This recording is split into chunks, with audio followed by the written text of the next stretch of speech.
recognized. Thank you, Mr. Speaker.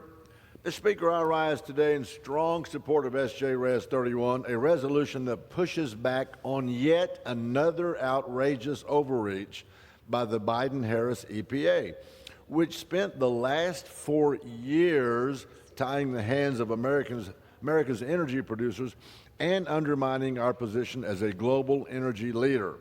And this is the latest example.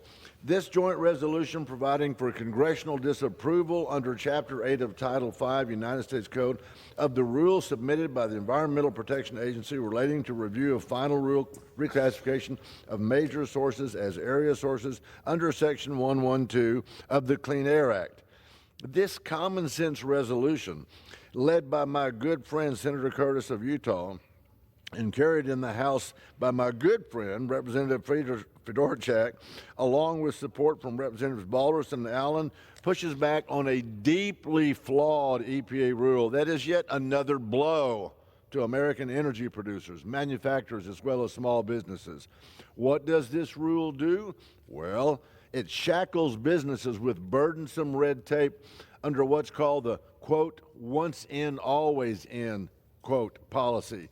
That means once a facility is deemed a major source of emissions, even if it invests heavily in modern equipment and successfully lowers its emissions, it's still locked into that stricter classification forever, period. No credit for their cleaning up their act, no incentive to improve, just more bureaucracy, Mr. Speaker. Let's be clear. This rule is anti-innovation, anti-investment, and anti-American. Mr. Speaker, repealing this misguided rule would do what we should have done all along: encourage facilities to reduce emissions by giving them a path to reclassify as area sources once they meet that threshold. That's not only good for industry, it's good for our environment. It is a true win-win, Mr. Speaker. Now, here's some background. Under Section 112 of the Clean Air Act, facilities that emit over 10 tons of a single hazardous pollutant or 25 tons of a combination are considered major sources and hit with the strictest regulations and non-stop monitoring. Those below that threshold, they're area sources with more reasonable requirements.